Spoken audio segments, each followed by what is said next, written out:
आपण पाहत आहात लोकशाही महाराष्ट्र न्यूज।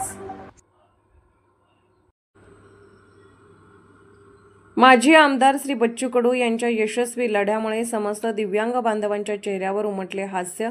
समस्त दिव्यांग बांधवांनी मानले बच्चूभाऊंचे आभार। नुकत्याच झालेल्या विधिमंडळ अधिवेशनात दिव्यांग बांधवांना मिळणारे मानधन 1500 रुपयांहून 2500 रुपये केल्याने सर्व दिव्यांग जनात आनंदाची लहर पसरली असून या वाढीव मानधनाच्या यशस्वी लढ्याकरिता दिव्यांग बांधवांचे हृदयसम्राट आदरणीय श्री बच्चूभाऊ कडू यांनी अनेक वर्षापासून मोठा लढा उभा केला होता। 7 दिवसांचे अन्नत्याग, पदयात्रा व अनेक शानदार आंदोलने त्यांनी उभी केली होती। याचाच भाग म्हणून राज्य सरकारला देखील या आंदोलनाची दखल घ्यावी लागली।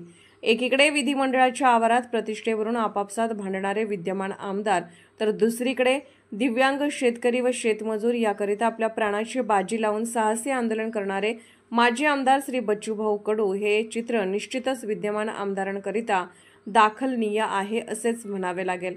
अशा अनेक आंदोलनाने दिव्यांगांना फारसे मोठे मानधन वाढवले नसले तरी आपल्या लाडक्या बच्चूभाऊ कडू यांच्या आंदोलनाला मिळालेले यश हे आम्हा सर्व दिव्यांग जनाकरिता लाख मोलाचे असल्याची प्रतिक्रिया दिव्यांग जनातून होत आहे। दिव्यांग शेतकरी व शेतमजूर याकरिता निस्वार्थ भावनेतून बच्चूभाऊ यांनी उभे केलेले मोठे आंदोलन विद्यमान आमदारांकरिता आदर्शवत व बोध घेण्यासारखेच आहे।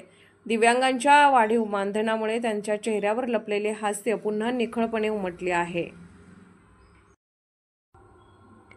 लोकशाही महाराष्ट्र न्यूज चॅनलला लाईक करा, शेअर करा आणि सबस्क्राईब करा।